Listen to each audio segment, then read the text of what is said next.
नमस्कार दोस्तों, हम 1857 की क्रांति को राजस्थान के संदर्भ में पढ़ रहे हैं और अभी तक हम क्रांति का आरंभ करवा चुके हैं। और आज का जो हमारा लेक्चर है वो रहेगा, क्रांति को हमने नसीराबाद में पिछले लेक्चर में कर लिया था। आज हम बात करेंगे कि क्रांति किस तरह से नीमच में फैलती है। ठीक है, तो आज हम क्रांति के नीमच के केंद्र की बात करेंगे। मैप को ठीक से देखते रहना। नीमच बेसिकली यूँ कहिए कि एमपी में है। कहाँ पे?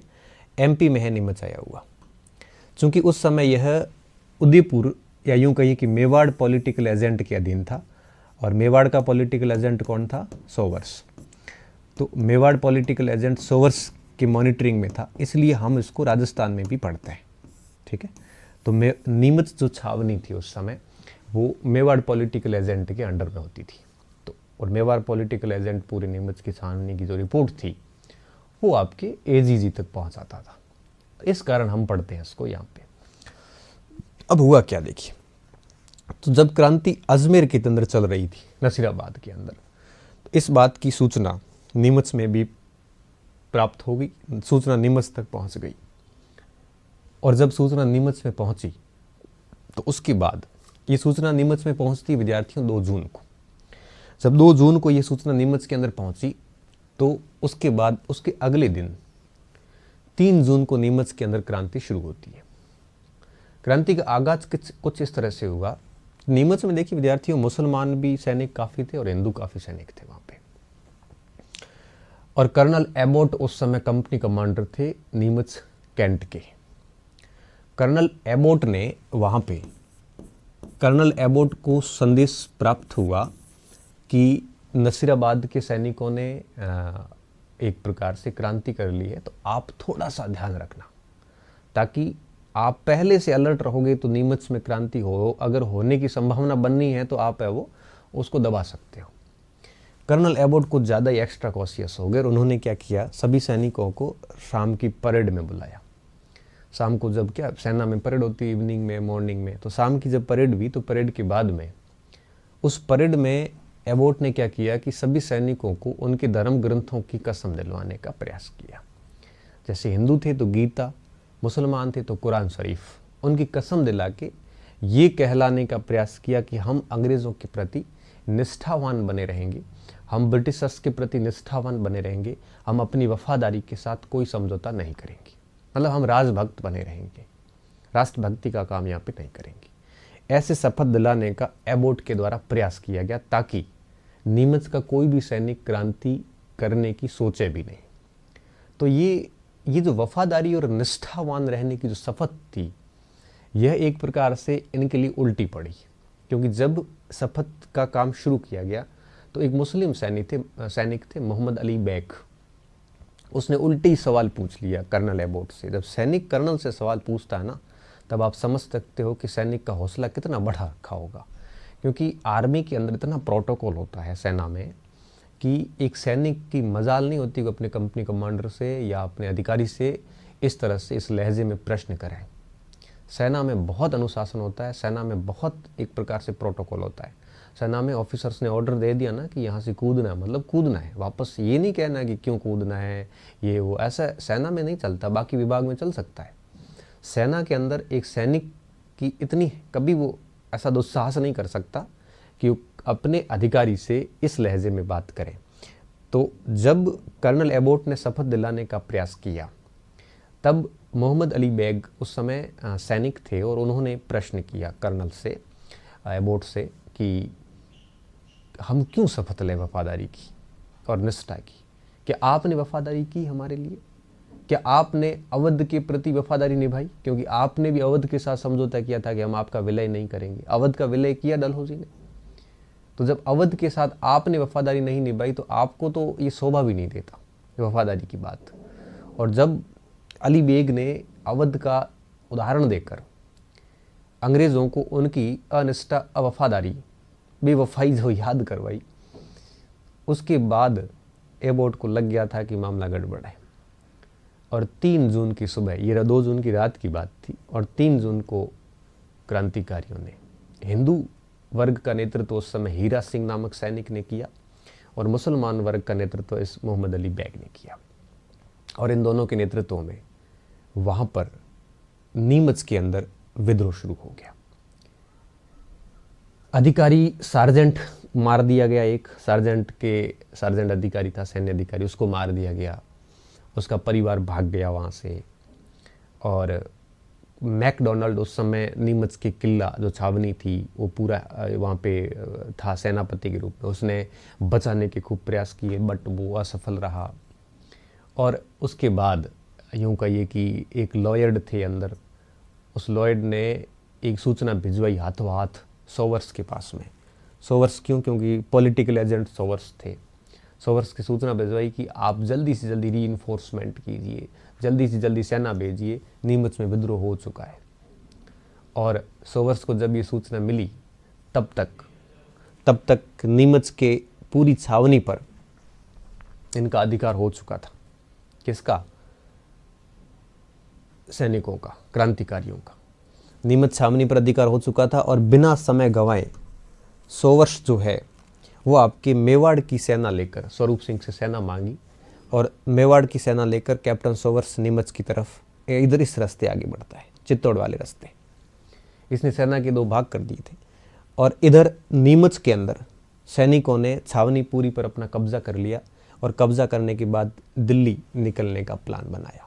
ठीक है, यहाँ पे ये दिल्ली, यहाँ पे अब यहाँ से सैनिक निकले, दिल्ली जाना था इनको, और ये सीधे इधर आ गए नीमच से चित्तौड़गढ़। यहाँ पे छोटे छोटे इलाके, जहाजपुर, अमीरपुर, है ना, इन सारे इलाकों में ये आगे बढ़ते हैं और शाहपुरा पहुँचते हैं। शाहपुरा के अंदर राजा ने इनका आओ भगत की, बहुत ही मेहमान नवाजी करी, जनता ने सम्मान दिया। और इस शाहपुरा के अंदर पहुँचे और शाहपुरा के बाद में यहाँ पे उनको रोकने का प्रयास भी हुआ। कैप्टन सोवर्स और जोधपुर से एक सेना बुलाई थी। ठीक है, तो जोधपुर की सेना और मेवाड़ की सेना दोनों ने मिलकर यहाँ पर रोकने का प्रयास भी किया नीमच के सैनिकों को, बट ये प्रयास असफल हुआ। सैनिक आगे बढ़ते हैं और देवली पहुँचते हैं, टोंक देवली छावनी पहुँचते हैं। देवली के छावनी के सैनिकों को भी अपने साथ में लिया और अपने साथ में लेने के बाद आगे बढ़ते हैं और आगरा पहुँचते हैं। आगरा, और आगरा से फिर सीधे दिल्ली पहुँचते हैं और दिल्ली पर जाके इन्होंने अटैक किया और वहाँ पे एक लड़ाई लड़ी। तो आप ऐसे समझिए कि जो नीमच के सैनिक जो है वो इस तरह से, मैं इसको रेड पेन में एक प्रकार से बना लेता हूँ, नीमच के सैनिकों का रास्ता बना लेता हूँ। ठीक है। अब नीमच के जो सैनिक थे वो इस तरह से आगे बढ़े, नीमच, चित्तौड़, शाहपुरा, देवली और आगरा होते हुए कहाँ पहुँचे? वो दिल्ली थोड़ा ऊपर चला गया, दिल्ली पहुँचे। ठीक है, ये रास्ता था इनका, इस तरह से होके निकले थे। ये पूरा पहाड़ी क्षेत्र है तो और इनको शाहपुरा से भी समर्थन था और टोंक की छावनी से भी मिलना था। इस टाइप से यहाँ मेजर बर्टन थोड़ा मजबूत था तो कोटा का इन्होंने सहारा नहीं लिया। अभी ये इस तरह से होकर निकल गए। ठीक है, अब देखिए क्या हुआ। अब जब ये घटना हुई तो इसको रोकने का काम किया कैप्टन सोवर्स ने। सोवर्स उस समय पॉलिटिकल एजेंट थे और सोवर्स मेवाड़ की सेना लेकर आगे बढ़ते हैं। ठीक है, सोवर्स को मैं ब्लू पेन में ले लेता हूँ, इस पेन में ले लेता हूँ। सोवर्स उदयपुर से निकलते हैं। ठीक है, उदयपुर से निकलते हैं और चित्तौड़ पहुँचते। यहाँ पर सोवर्स के साथ में जोधपुर की सेना भी थी और जोधपुर की सेना हिल किल्सन के नेतृत्व में थी और इन दोनों ने यहाँ पर इन सैनिकों को रोकने का प्रयास किया, लेकिन नीमच के सैनिक रुके नहीं और आगे बढ़ते गए। इन्होंने पीछा किया, शाहपुरा पहुँचे। शाहपुरा में जो नीमच के सैनिक थे उनका तो शाहपुरा के राजा ने बहुत सम्मान किया, लेकिन जब सोवर्स उसके पीछे पीछे जब शाहपुरा पहुंचा तो राजा ने किले के गेट बंद कर दिए और किसी भी सैनिक को, किसी भी सोवर्स की किसी सेना के किसी भी सैनिक को अपने क्षेत्र में प्रवेश करने नहीं दिया और शाहपुरा में ही सोवर्स रुक गया क्योंकि राजा ने समर्थन नहीं दिया।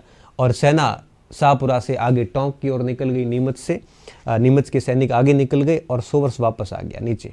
और सोवर्स नीचे कहाँ पे आया? नीमच के अंदर आया। ठीक है, अब देखिए वो उधर बढ़े और ये नीचे आया यहाँ पे। और यहाँ आने पर इसने कोटा से एक सेना बुलाई, जोधपुर की सेना इसके साथ में थी, मेवाड़ की सेना हो गई और इन 3 सेनाओं ने मिलकर नीमच को वापस अपने कब्जे में किया।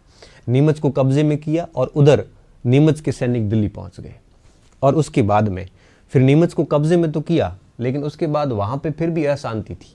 नीमच की जो स्थानीय सेना थी वो अभी भी इस बात पर विश्वास नहीं कर रही थी कि ब्रिटिशर्स ने हमारे साथ जो है वो जो सूअर का मांस और गाय की चर्बी का जो उपयोग किया, ये धोखा किया, ये उनको उस बात का अभी भी विश्वास था कि हमारे साथ धोखा हुआ है। तब कहते हैं कि अर्जुन सिंह ने वहाँ पे आटे का चूरा अपने मुंह में डाल के विश्वास दिलाया कि ऐसा कुछ नहीं है, आप विश्वास कीजिए। ऐसे करके नीमच में एक समय के लिए शांति बन गई। ठीक है, ये बात जून की बात है। अगस्त में फिर वापस विद्रोह शुरू हुआ थोड़ा सा, और इस समय एक दिल्ली के अंदर एक फिरोज करके कोई व्यक्ति था।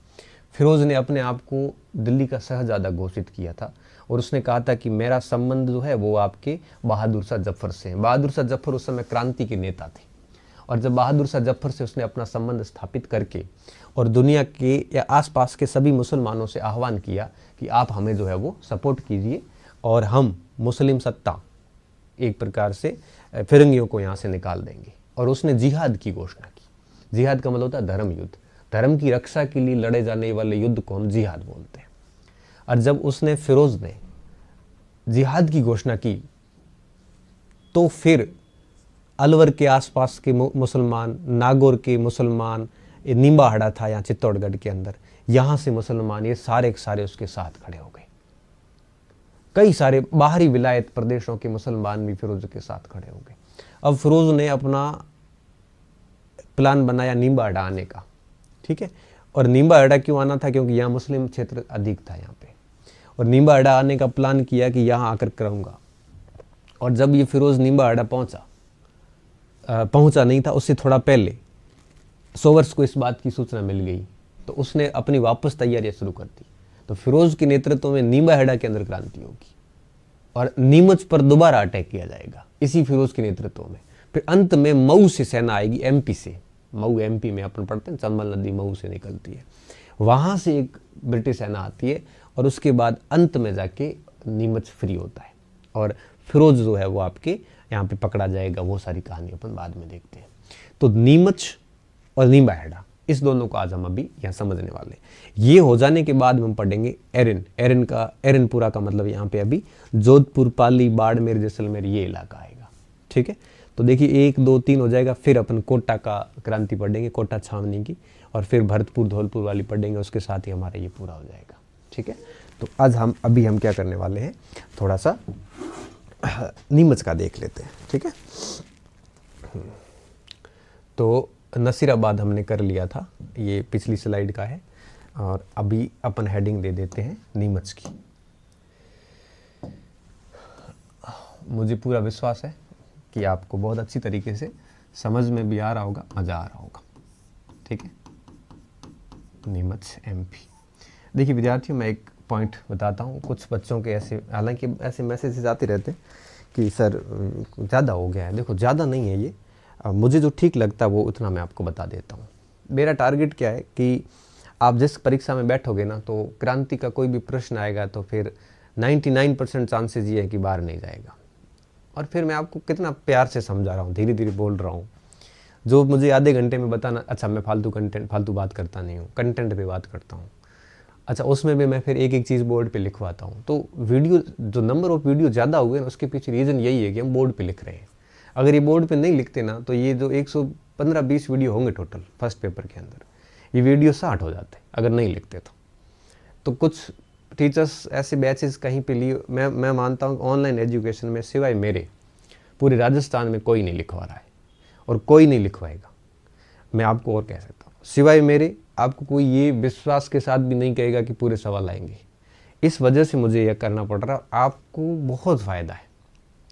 आप ये फ़ायदा 1 साल बाद, 2 साल बाद, 5 महीने बाद महसूस करोगे कि बहुत सही किया सर ने। एक बार मेहनत होती है ज़िंदगी में ढंग से, फिर वो मेहनत आपको कई नौकरियां देखी। मैं आज ही आपको कह रहा हूँ। मुझे कई बच्चे पूछते हैं ना, सर आपने इतनी सारी नौकरियां ली, इसका पीछे क्या है? मतलब कुछ रणनीति, राज? कोई राज नहीं है। एक बार हमने ढंग से मेहनत करी थी 2-3 साल तक, एक एक टॉपिक को तैयार किया। जो आपको पढ़ा रहा हूँ ना, ये मैंने आज से आप मान के चलिए 2-3 साल पहले सब तैयार कर रखे। 2-3 साल क्या, नौकरी के 2-3 साल, 2013-14 में तैयार थे ये सब। बस पढ़ा भी आपको रहा हूँ। हमने ऐसे तैयार कर लिए थे कि एक नहीं कई नौकरियाँ लग गई। तो मैं भी आपको यही कहता हूँ। आप देखोगे ना तो बहुत ज़्यादा टॉपिक नहीं होते हैं। हम तैयारी हमारी हमेशा कमज़ोर रहती है, कभी कॉन्फिडेंस नहीं आता अंदर, गाइडें पढ़ के जाते हैं हम। फिर उस गाइडों में इतना कुछ होता नहीं है। फिर क्या होता है कि हम फिर कोई एक्स्ट्रा बढ़िया पढ़ाने वाला मिलता है तब सोचते हैं कि वो ज़्यादा पढ़ा दिया, लेकिन परीक्षा के दृष्टिकोण में आप जाओगे ना तब आपको पता चलेगा कि सर पढ़ा रहे थे वो पर्याप्त था, गाइडें कम थी। तो कहने का मतलब पता है क्या है कि आप लोगों को विश्वास करके और बढ़िया तरीके से चीज़ें पढ़नी चाहिए, बिना इस शिकायत के कि वीडियो नंबर ज़्यादा हो गए। यहाँ पे चित्त भी मेरी पट भी मेरी, लिखवाओ भी और कम वीडियो भी, कंटेंट भी दो, कम वीडियो होने चाहिए, प्रश्न सारे आने चाहिए लेकिन वीडियो कम होने चाहिए। ऐसे कैसे होगा बताओ? मैं तो क्या 20 वीडियो में भी कोर्स पूरा करवा देते लोग, मेरे से ऐसी घास नहीं काटी जाती। मैं कुछ भी कर लूँ ना, मैं मेरे साथ कभी समझौता नहीं कर सकता। मेरे पास 1000 सजेशन आप दे देना, मैं सजेशन वही स्वीकार करूँगा जो सबके हित में होगा। वीडियो 140 भी बन जाएंगे ना तो मुझे कोई आपत्ति नहीं, मैं बढ़ाऊँगा। जो मेरा कंटेंट झेल सकता है वो तो टिक जाएगा, नहीं झेल सकता है वो चला जाएगा, बस बात खत्म। मुझे किसी विद्यार्थी की ज़रूरत नहीं है, मुझे सिर्फ ऐसी विद्यार्थी की ज़रूरत है जो ये कहे कि सर 2 वीडियो और आने दो, इसके मज़ा आ रहा है। कि मुझे ऐसा विद्यार्थी चाहिए। सर 120 आए, हाँ 5 वीडियो सर भले एक्स्ट्रा बनाए, लेकिन साहब मसाला पक्का आना चाहिए, मज़ा आना चाहिए। बस मैं वैसे विद्यार्थी, मुझे वैसे विद्यार्थी बड़े प्यारे हैं, उनसे मैं बड़ा प्रेम भी करता हूँ। मुझे ऐसे विद्यार्थियों में बड़ा गौरव भी होता है और ऐसे विद्यार्थी रिजल्ट भी देते हैं। तो ये बात करते हैं ना सर रिजल्ट वीडियो ज़्यादा हो गए हैं, ये रुदन का है ना, ये रोने की ऐसे ऐसे है ना, आप ऐसे रोने वाले मत बनो वीडियो ज़्यादा हो। देखिए ये कहाँ से शिकायत आ गई आजकल, ये शिकायत आती है मेरे पास, सर वीडियो बहुत ज़्यादा हो गए, ज़्यादा हो गए तो मैं बना रहा हूँ, या आपको तो वीडियो लग रहा है। मेरी हालत क्या होती होगी? 1 घंटा आपको एक वीडियो लग रहा है, मेरा वो 4 घंटे हैं पूरे, तब जाके क्लास ले पाते हैं हम। ऐसी स्टोरियाँ सेट नहीं होती, बहुत मेहनत करनी पड़ती है। आप कभी करके देखना, पता चलेगा। तो आप ये वीडियो काउंट मत कीजिए, इसके पीछे मेरा परिश्रम भी तो देखिए। तो मुझे इतना करना पड़ रहा है ना, तो कम से कम इतना तो आपको भी करना पड़ेगा, तभी तो 30 नंबर की इतिहास आती फर्स्ट पेपर के अंदर। फर्स्ट पेपर में 30 अंकों का इतिहास है भाई साहब, 1 नंबर से सिलेक्शन होते होते रह जाता कई बार। तो पूरे पेपर का 150 में से 30 नंबर, केवल 150 में से 30 का ये आता है। 20% हैंडल कर रहे हैं हम यहाँ पे, ये बहुत बड़ी बात है। ठीक है, चलो अपन बात शुरू करते हैं। नीमच, मेवाड़, या आप उसको उदयपुर कह दो, उदयपुर पॉलिटिकल एजेंट। मैं इसकी ना डेट ऊपर ही पहले लिख लेता हूं, 3 जून 1857। ठीक है, ये इस दिन क्रांति हुई थी। यहाँ पे राजस्थान के क्षेत्रों की तारीखें याद रखना आप। पॉलिटिकल एजेंट के अधीन था, के अधीन था। क्रांति की सूचना मिलने पर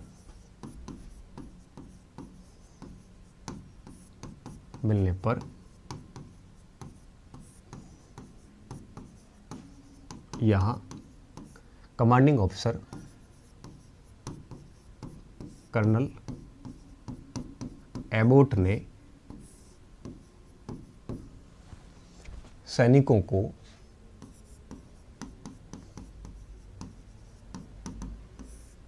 धर्म ग्रंथों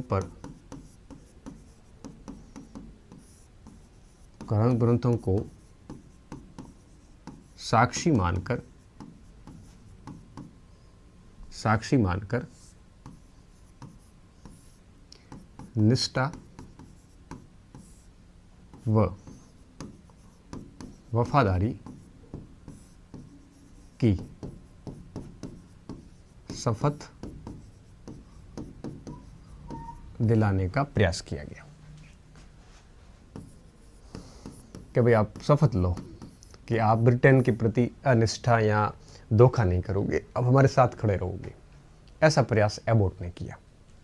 ठीक है, प्रयास किया, परंतु सैनिक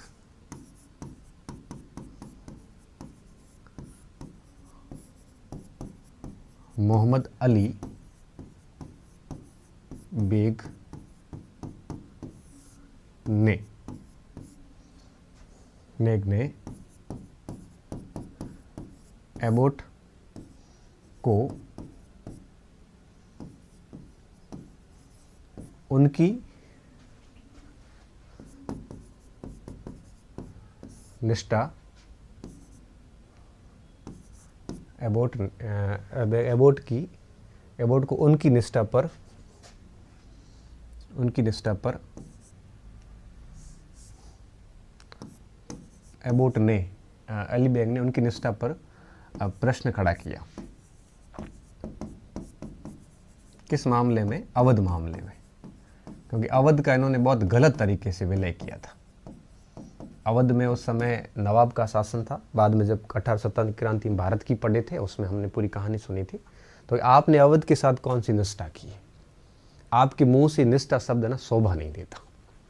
ऐसा है वो किसने बोला?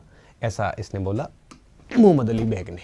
ठीक है, और ये प्रश्न किसने खड़ा किया? मोहम्मद अली बेग का नाम आप यहाँ पे याद रखना, काफ़ी इंपॉर्टेंट है।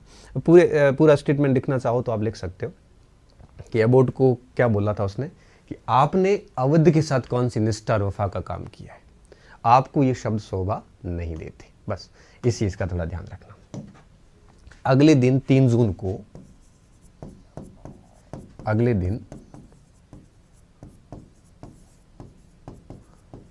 जून को सैनिकों ने मोहम्मद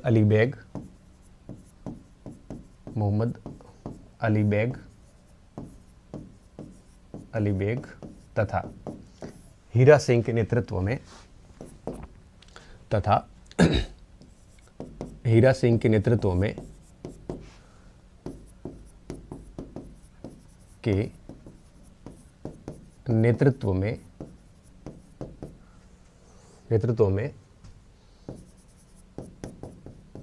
में क्रांति का आगाज किया। किलेदार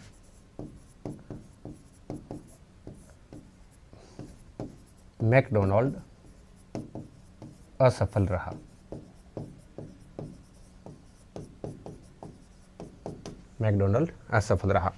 ठीक है, इसको लिखिए आप, मैं आगे ले रहा हूं। असफल रहा। अंग्रेज अधिकारी मारे गए, कुछ भाग गए।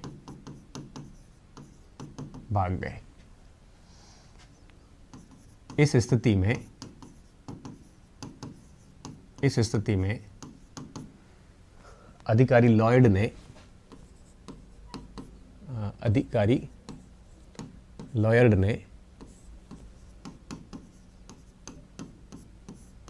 ने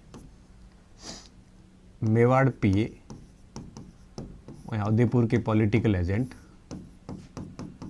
सोवर्स से त्वरित सैनिक सहायता मांगी।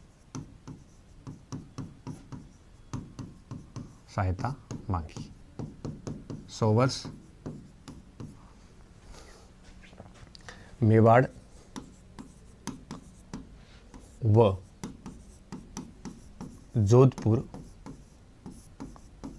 सेना को साथ लेकर नीमच की ओर बढ़ा। ठीक, नीमच की ओर बढ़ा। इधर नीमच से क्रांतिकारी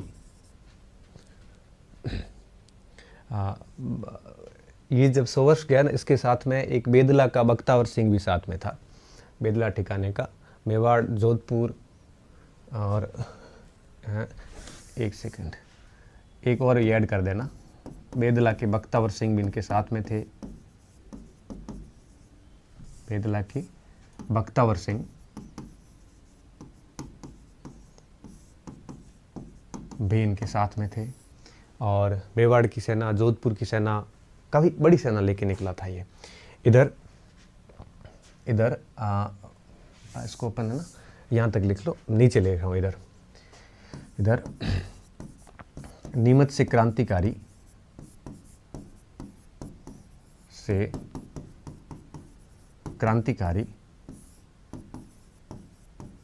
दिल्ली की ओर और प्रस्थान करते हैं।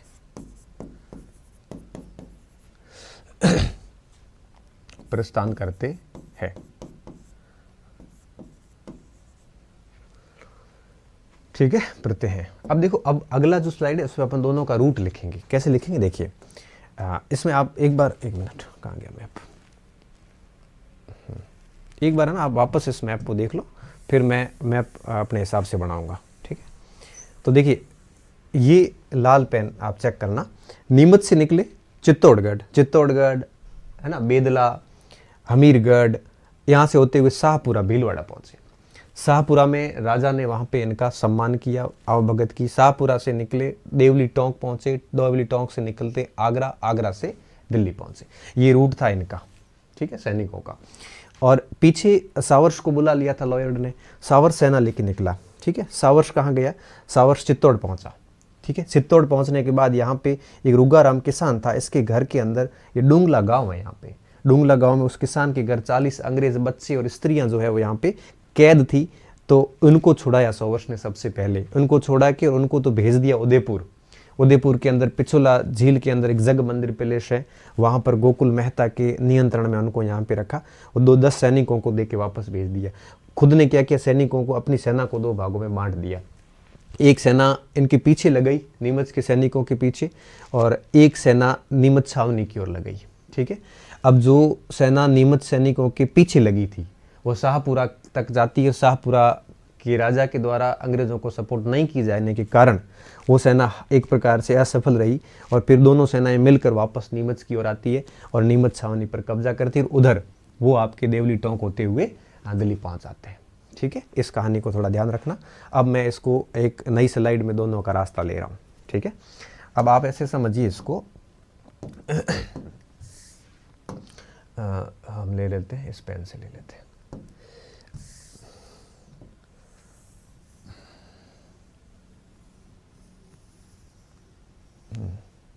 ठीक है, ये आगरा,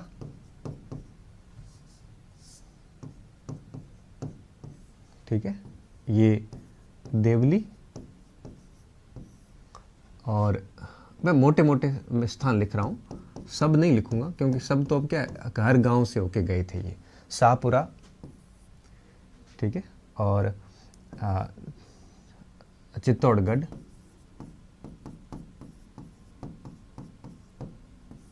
ठीक है, हमीरगढ़, जहाजपुरा, हमीरगढ़। ठीक है, ये सारे स्थान हैं जो आपको इतना ज़्यादा ऐसे गांव पूछते कोई नहीं है, फिर भी थोड़ा ध्यान रहता है तो ठीक रहता है। ठीक है, ये इनका रूट था, किसका? नीमच से निकले हुए क्रांतिकारियों का रूट था। ठीक है, तो आप इसको इस प्रकार से बना लेना कि नीमच गए, चित्तौड़गढ़ गए, फिर हमीरगढ़ गए, है ना, उसके बाद में ये शाहपुरा पहुँचे, बीच में ये बनेड़ा भी आएगा यहाँ पे।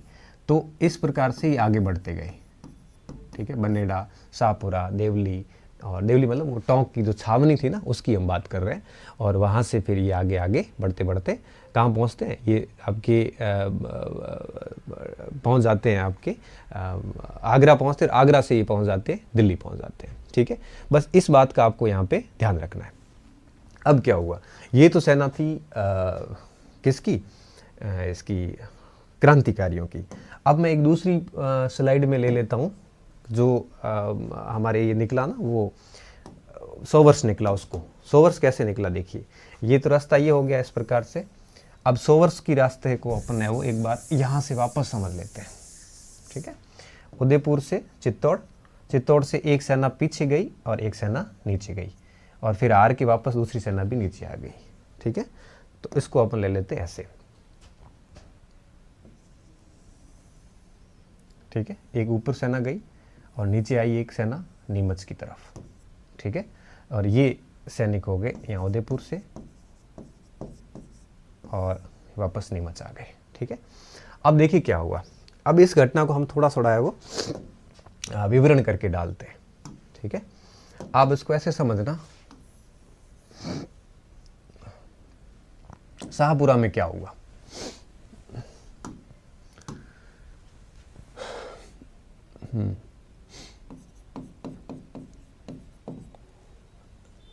शाहपुरा शासक ने क्रांतिकारियों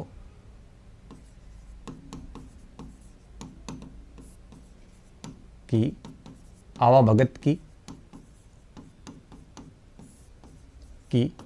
वहीं सोवर्स की सेना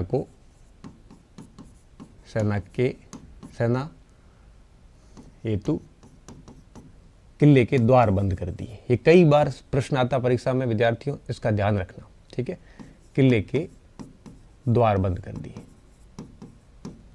किले के द्वार बंद किए।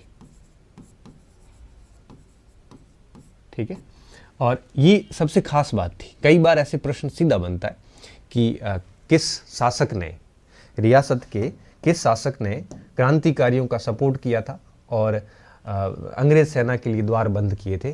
तो योर आंसर शुड बी क्या होगा, शाहपुरा।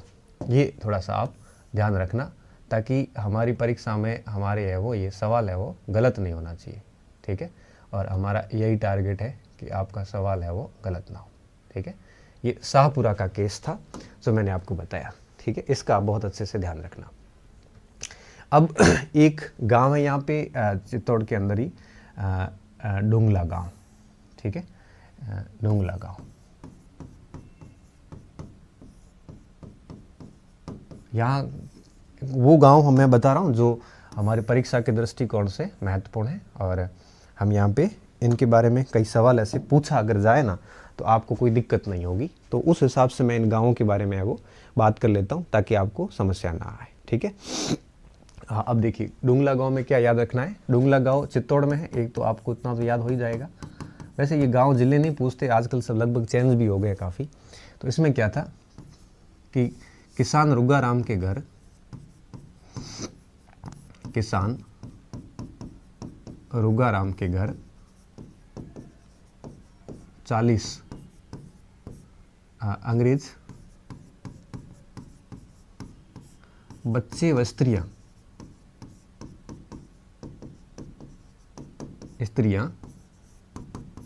कैद थी। सोवर्स ने इनको मुक्त करवाया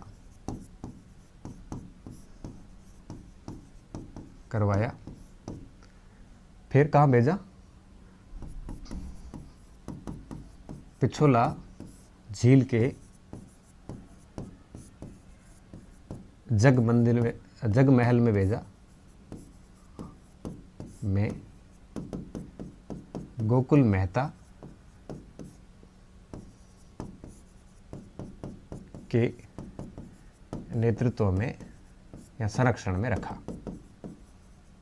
ठीक है, क्या ध्यान रखना है कि रुगाराम के घर में 40 अंग्रेज बच्चे स्त्रियां कैद थी, और ये डुंगला गांव की बात है। और यहाँ पर इन्होंने क्या किया है, इन्होंने है वो इनको संरक्षण दिया है, और सोवर्स पहुँचता है वहाँ पे, और सोवर्स यहाँ पहुँचकर इन 40 स्त्रियों और बच्चों को बचाता है। तो इस नीमच की जब छावनी हम पढ़ते हैं तो डुंगला गांव की घटना हमें ध्यान रखनी होती है।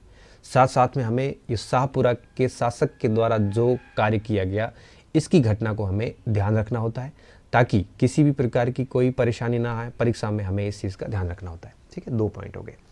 तीसरी जो मैं घटना यहाँ पे बताने वाला हूँ वो है चित्तौड़गढ़ की। ठीक है, अब देखो मैं पूरे इसमें आपको बता दूंगा कि इस पूरे नीमच से क्या क्या सवाल बनते, मैं सारे पॉइंट यहाँ पे क्लियर कर रहा हूँ। ठीक है, पहला पॉइंट देखिए, चित्तौड़गढ़ में क्या हुआ था। यहाँ पे मैंने कहा ना कि एक बार नीमच के सैनिकों को रोकने का प्रयास भी हुआ था, लेकिन वो प्रयास असफल नहीं हुआ। ये प्रयास किसने किया था कि यहाँ पर सोवर्स व व हार्ड कौशल। हार्ड कौशल कौन थे? ये जोधपुर के से आई हुई सेना का सेनापति था। जोधपुर सेनापति, जोधपुर सेनापति दोनों क्रांतिकारियों को रोकने में असफल हुए, को रोकने में असफल।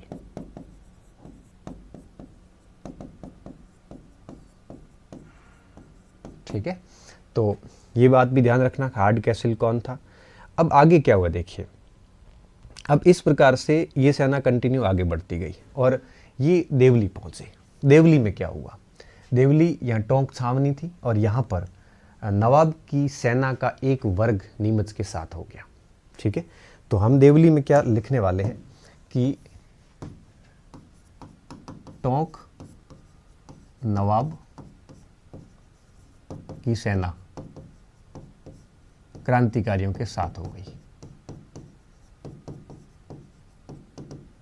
कार्यों के साथ।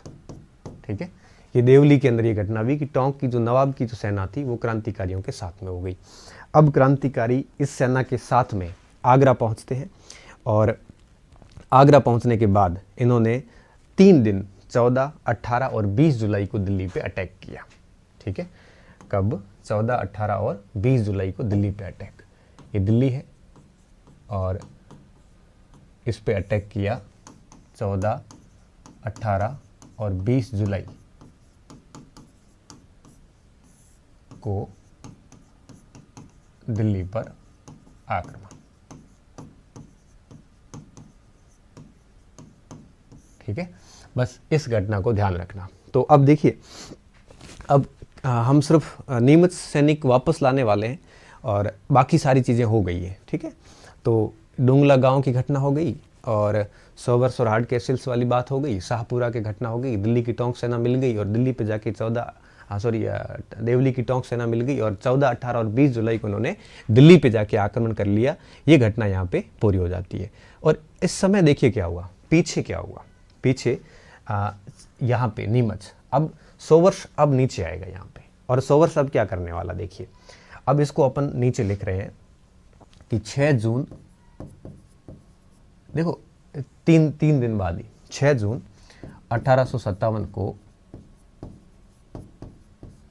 सोवर्स मेवाड़ की सेना, मेवाड़, कोटा, जोधपुर, अब इन सब की मिश्रित सेना थी इनके पास में। इस सेना के साथ में नीमच पर पुनः कब्जा कर लेता है, नीमच को पुनः अपने अधीन कर लेता है। ये पॉइंट भी हमारे लिए एक प्रकार से काफ़ी महत्वपूर्ण है। ठीक है, 6 जून की डेट को याद रखना। सोवर्स, मेवाड़, कोटा, जोधपुर, बूंदी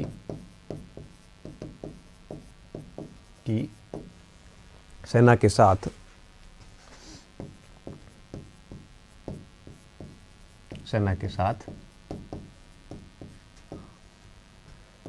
नीमच पर पुनः कब्जा करता है, पुनः कब्जा करता है। ठीक है, ये चीज ध्यान रखना। एक नींबाहेड़ा की घटना हम लिख सकते हैं। नींबाहेड़ा में भी जनता ने स्वागत किया था।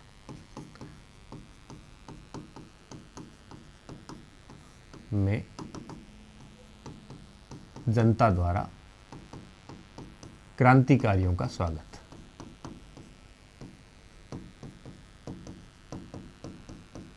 ठीक है, शाहपुरा, निम्बाड़ा वगैरह वगैरह। तो ये पूरी की पूरी बात थी। अब क्या हुआ, 6 जून को इन्होंने नीमच पर तो पुनः कब्जा कर लिया, लेकिन अब अगस्त में यहाँ पे एक बार फिर क्रांति भड़क गई।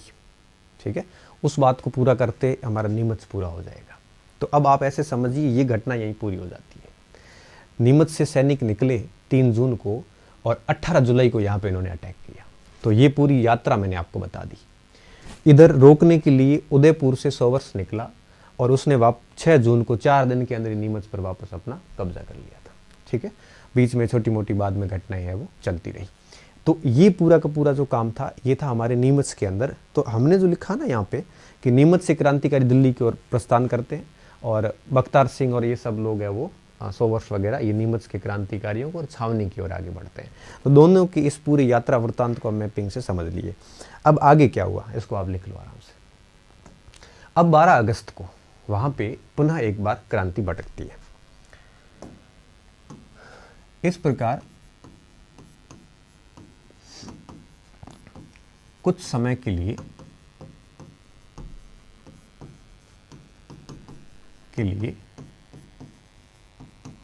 क्रांति शांत हो गई। कहां पे? नीमच की बात कर रहा हूं मैं। क्रांति शांत हो गई।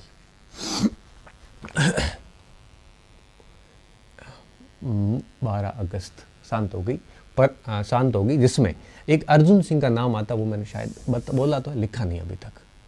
अर्जुन सिंह शांत हो गई जिसमें अर्जुन सिंह का महत्वपूर्ण योगदान था।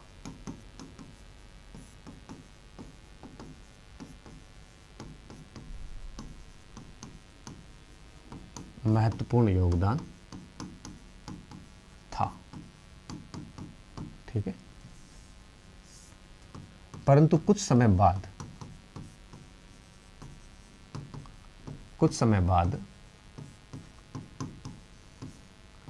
2 बार क्रांति की ज्वाला पुनः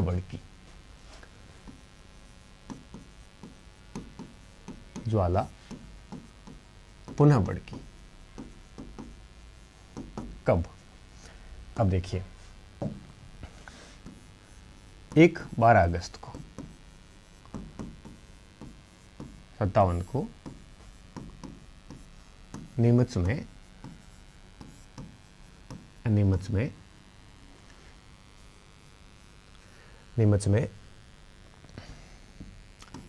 83वीं यूरोपियन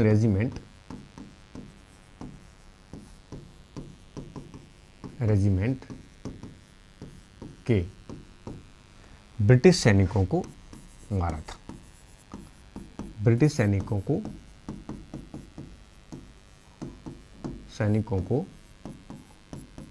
मारा था, मगर जल्द ही यह शांत हो गया।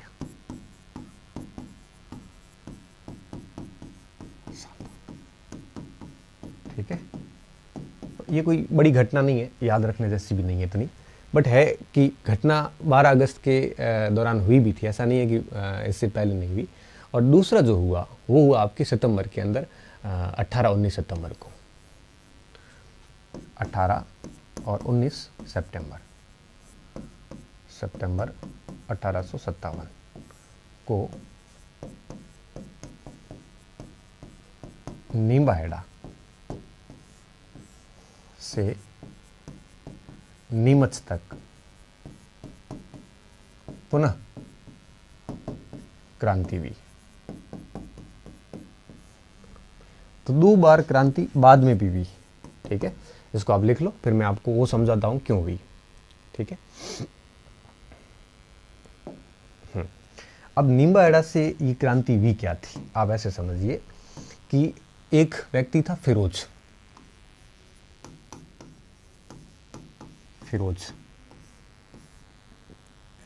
ने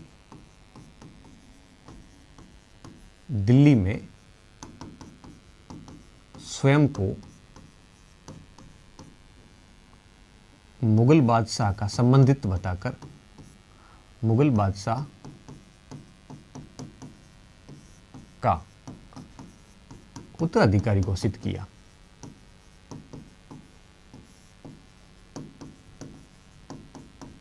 कि मैं मुगल बादशाह का उत्तराधिकारी हूं, घोषित किया, तथा ब्रिटिश के विरुद्ध जिहाद, क्रूसेड इंग्लिश में कह सकते हो आप उसको, ठीक है, जिहाद की घोषणा की। विद्यार्थी, जब जिहाद की घोषणा की जाती है तब युद्ध धर्म का रूप ले लेता है, और उस समय उस धर्म के जितने भी लोग होते हैं वो सारे के सारे धर्म अनुयायी युद्ध में उसका साथ देने के लिए आ जाते हैं। जब अपन खानवा का युद्ध पढ़ते हैं तो बाबर ने जिहाद घोषित किया था ताकि वो सांगा से हारे नहीं, और सांगा के विरुद्ध सारे मुसलमान एक हो गए थे। क्यों? क्योंकि बाबर ने कहा था कि अब युद्ध मेरा या आपका नहीं, अब युद्ध है इस्लाम वर्सेस हिंदू। इसको अपन जिहाद बोलते हैं, ठीक है। जिहाद धर्म युद्ध होता है। तो जिहाद की घोषणा की। इसके परिणाम स्वरूप क्या हुआ? परिणाम स्वरूप सभी क्षेत्रों के मुसलमान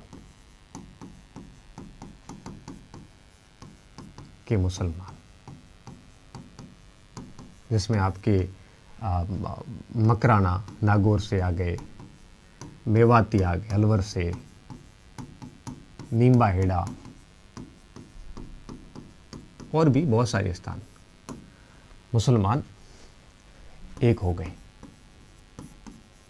और अब इन्होंने मुहर्रम आने वाली थी और इन्होंने प्लान किया कि कोई फंक्शन आने वाला था, मुहर्रम था या कोई फंक्शन था, प्लान किया कि अब हम है वो नींबा हेड़ा में एकत्रित होंगे और एकत्रित होकर आगामी योजना पर काम करेंगे, ठीक है। और ये सारी की सारी बात है वो इनको पता चल गई। और अब देखो क्या हुआ। अब फिरोज जो है वो नींबा हेड़ा आने की योजना बना रहा था। फिरोज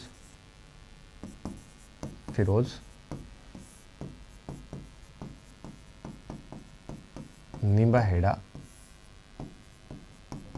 आने की योजना बना रहा था, क्योंकि सारे मुसलमान नींबा हेड़ा में एकत्रित थे, बना रहा था। इसकी सूचना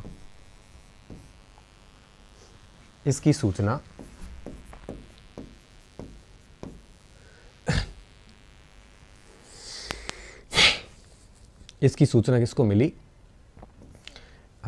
सोवर्स को। सूचना सोवर्स को प्राप्त हुई।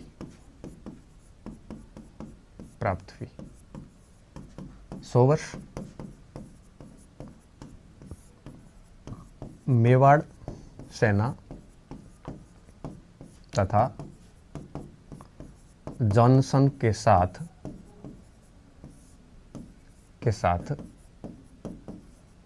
मिलकर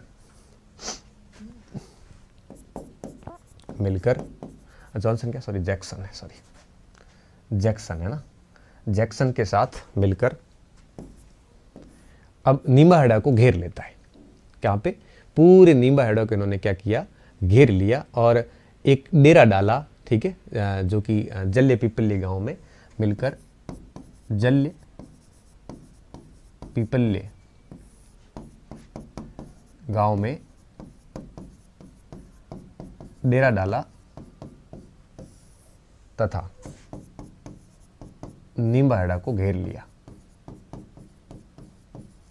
नींबा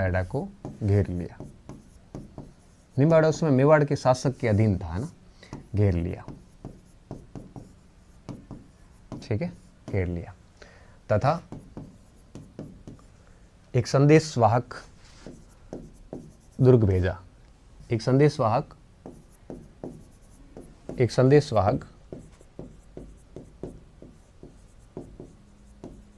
दुर्ग में भेजा।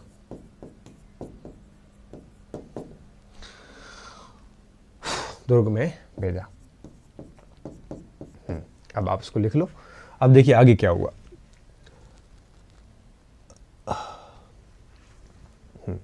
दुर्ग में भेज दिया। अब आगे क्या हुआ? अब जब वो संदेशवाहक वहां गया तो वहां का जो मैन हाकिम था उसने क्या किया? संदेशवाहक को मार दिया, ठीक है। और जब संदेशवाहक को मारा तो उसके बाद 18 सितंबर को दुर्ग के अंदर जो सेना थी मुसलमानों की, उसके और सोवर्स के बीच में युद्ध हुआ। हाकिम और पटेल वगैरह सब, हाकिम भाग गया, पटेल अंग्रेजों के हाथ चढ़ा, उसको तोप से उड़ा दिया इन्होंने। हाकिम भागकर नीमच आ गया और मंदसौर नीमच में क्रांति का काम किया और नींबा हेड़ा पर 19 सितंबर को इनका कब्जा हो गया और हाकिम ने नीमच छावनी को जला दिया और पूरे नीमच छावनी पर वापस कब्जा कर लिया। फिर मऊ की एक रेजिमेंट आती है और नीमच को वापस बचाती है, ठीक है। तो हम लिख लेते हैं किले के हाकिम ने दूत को मरवा दिया।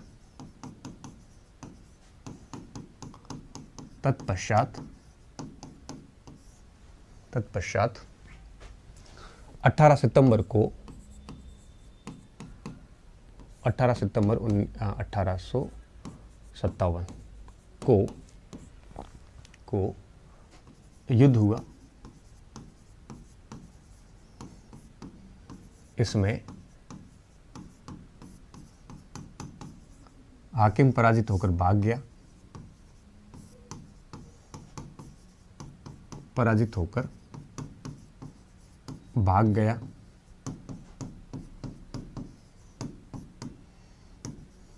पटेल, यहाँ का पटेल जिसका नाम तारा था, पटेल तारा को तोप से उड़ा दिया।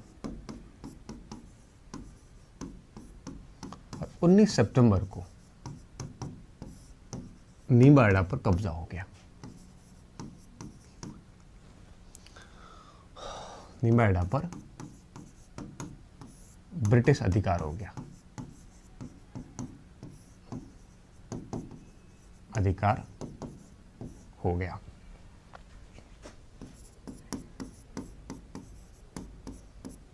ठीक है, ये नीमबाड़ा की बात थी यहाँ पे। अब आगे देखिए क्या हुआ। अब वो हाकिम जो भाग गया ना, उसने क्या काम किया। हाकिम भागकर जीर्ण गांव को लूटते हुए, जीर्ण मंदसौर में गांव को लूटते हुए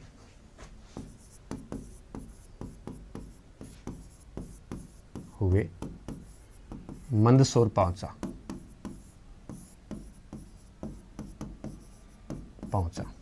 ठीक है, मंदसौर पहुंचा और यहां पर इसने क्या किया, एक अच्छी खासी है वो एक सेना बना दी। जो जितने भी बागी लोग थे उन सारों की सेना बना दी। 8 नवंबर को नीमच पर चढ़ाई की। चढ़ाई मतलब युद्ध किया, चढ़ाई की तथा ब्रिटिश अधिकारी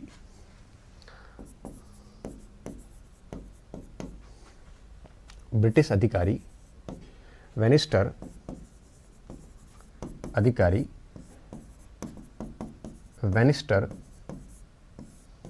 को पराजित कर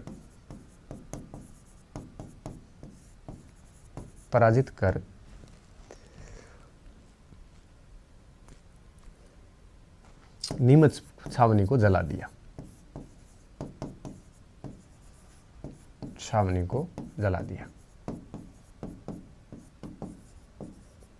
ठीक है, और अंत में फिर आपके क्या हुआ, अंततः मऊ मध्य प्रदेश में है, ब्रिटिश सेना आई और नीमच पर पुनः कब्जा किया। कर्नल ड्यूरेंट था नीमच पर। एक मिनट, कर्नल आए थे ड्यूरेंट, नीमच पर पुनः कब्जा किया। तो विद्यार्थियों, ये थी नीमच की पूरी कहानी।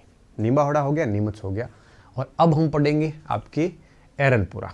ठीक है, इसमें आपके बिठोड़ा का युद्ध आएगा, नरनौल का युद्ध आएगा, चेलावास का युद्ध आएगा, जैसे गोरे कालों का युद्ध कहते हैं। कुशल सिंह चंपावत का नाम आएगा, मैक मॉसन की हत्या होने वाली है, और अलेक्जेंडर लॉरेंस जो कि एजीजी का बेटा था वो घायल होने वाला है। और ये सारी बातें जो है वो हम एरनपुरा के अंदर करने वाले हैं। ठीक है, तो अब हमारे जो आगे का पॉइंट है वो है एरनपुरा। ठीक है, नीमच विद्यार्थियों यहीं पे पूरा हो गया। और अब हम हेडिंग दे रहे हैं एरनपुरा की।